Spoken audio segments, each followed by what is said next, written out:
వికలాంగులకు 6,000 పింఛన్ వెంటనే Congress Congress CM CM collector గారు వెంటనే కలెక్టర్ గారు వెంటనే దివ్యాంగులకు 6,000 పింఛన్ వెంటనే దివ్యాంగులకు వెంటనే 6,000 పింఛన్ వెంటనే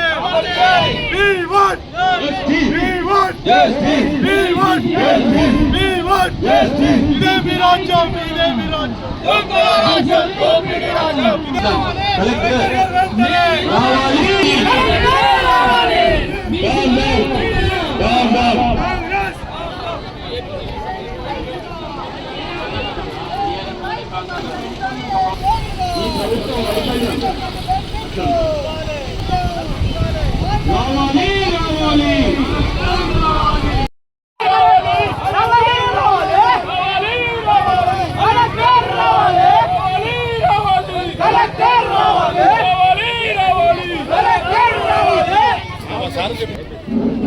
ఈ ప్రభుత్వం ఎలాంటి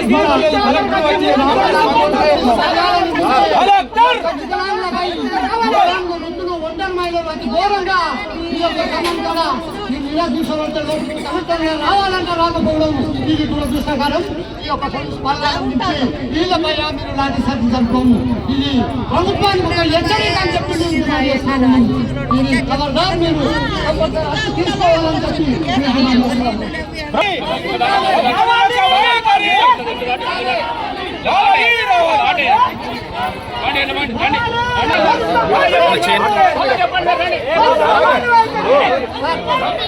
ఇప్పుడు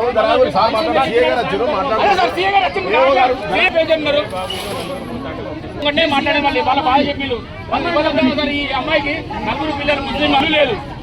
ఈ అమ్మాయికి ఇల్లు లేదు సార్. ఎంతమంది ఉన్నారు సార్? అంతా అమ్మాయికి క్యాన్సర్ మన జిల్లాలో జరుగుతుంది సార్. ఈ జిల్లాలో జరుగుతుందా? రాష్ట్ర వ్యాప్తంగా జరుగుతుందా? స్టేట్ వ్యాప్తంగా జరుగుతుంది. దానికి ఇక్కడ రావద్దా కలెక్టర్ గారు? మేమేమైనా అంటున్నాం సార్? చట్టానికి వ్యతిరేకంగా మాట్లాడుతున్నామా?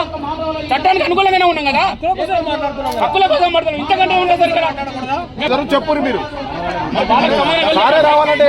అధికారులే వాళ్ళకి సహకరిస్తారు సార్.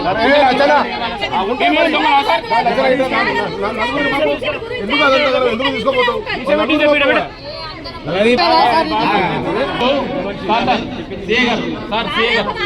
జరుగుతుందంటే మమ్మల్ని అరెస్ట్ చేయండి సార్. మీకు చట్టానికి వ్యతిరేకంగా చేస్తే మమ్మల్ని అరెస్ట్ చేయండి. అరెస్ట్ చేయండి. ఆగమా చట్టానికి వ్యతిరేకంగా చేస్తే మమ్మల్ని అరెస్ట్ చేయండి. మీరు కలెక్టర్గా ఉంటాం. మీరు తప్పేమంటారు సార్? నలుగురు మరి వాళ్ళు ఎవరు? వాళ్ళ ఆవుతారు అమ్మాయి. మీరు ఆవుతారా అమ్మా? మీరు అందరూ రాకుంటారా? అందరూ వస్తారా?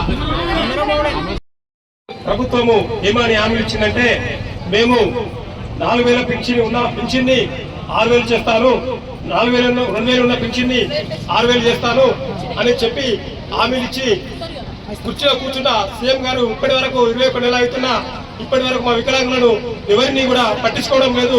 మేము ఇంత పోరాటం చేసినా కనీసం మమ్మల్ని కనికరించడం లేదు.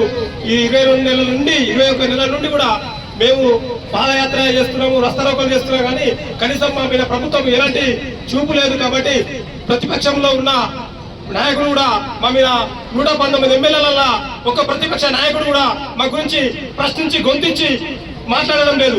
ఎందుకంటే మా వికలాంగులకు ఎలాంటి రిజర్వేషన్లు లేకపోవడం వలన మాకు ఎలాంటి అన్యాయం జరుగుతుందని మాకు ఎన్నుదండగా ఉన్న శ్రీ పద్మశ్రీ అవార్డు పొందిన ఘనత మందకృష్ణ మాదిగన్న గారు ఆధ్వర్యంలో మేమందరం వేచి నాయకులము వికలాంగులం అన్ని మండలాల నుంచి రాజన్న సిరిసిల్లను కలెక్టర్ గారు రేటు గారికి తరలి వచ్చి రావడం జరిగినది. ఇప్పటికైనా కానీ కలెక్టర్ గారు మాకు ఎలాంటి వీటికి వచ్చి ఎలాంటి స్పందించవలసిన కోరుతున్నాము. 21 నెల గడిచింది. ఈ నెల నాకు ఓటేయండి, వచ్చే నెల 4,000 తీసుకోండి. ఈ నెల నాకు ఓటేయండి. వికలాంగులు 6,000 తీసుకోండి. ఈ నెల నాకు ఓటేయండి. మరి రాని వాళ్లకు నేను 4,000 పెన్షన్ ఇస్తా అని చెప్పి ఈ రాష్ట్ర ముఖ్యమంత్రి రేవంత్ రెడ్డి గారు మాట ఇచ్చి మాట తప్పడం జరిగింది. ఈ రోజు మరి వికలాంగులైన సమస్త పెన్షన్దారులకు పెన్షన్ పెంచకపోవడం మౌనంగా ఉన్న టిఆర్ఎస్ పార్టీ కూడా మౌనంగా ఉంటుంది. 119 మంది ఎమ్మెల్యేలు ఉంటారు. వీళ్ళు ఓట్లేస్తే గెలిచిండ్రు.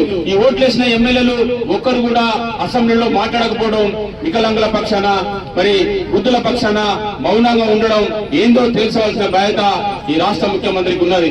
మరి ప్రతిపక్షంగా ఉన్నాడు కేసీఆర్ గారు, ప్రతిపక్ష నాయకుడుగా కేసీఆర్ కూడా మాట్లాడాల్సి ఉన్నది. మరి వీళ్ళకి పెన్షన్ ఇస్తాను ఎందుకు ఇస్తలేవు అని చెప్పి నిలదీసే అవసరం ఉన్నది. మరి కేసీఆర్ గారు ఫామ్ హౌస్ లో పరిమితం అయితే కేటీఆర్ గారు ఈ నియోజకవర్గం నుంచి ప్రాతినిధ్యం వహిస్తాడు. ఈ నియోజకవర్గంలో దాదాపు 50,000 పైచిలకు మరి పెన్షన్దారులు ఉన్నారు. ఇంకా 10,000 మంది ఈ జిల్లాలో మరి పెన్షన్ కోసం మరి అర్జీ పెట్టుకున్నారు. ఆ అర్జీ పెట్టుకున్న వాళ్ళకు కూడా దాదాపు 5-6 సంవత్సరాలు గడిచినా కూడా ఈ పెన్షన్దారులకు పెన్షన్ వస్తలేదు. వాళ్లకు భర్తలు కోల్పోయి 4 పిల్లలు మేము చూస్తున్నాము. ఈ జిల్లాలో 3 నెలల బట్టిగా తిరుగుతున్నాము.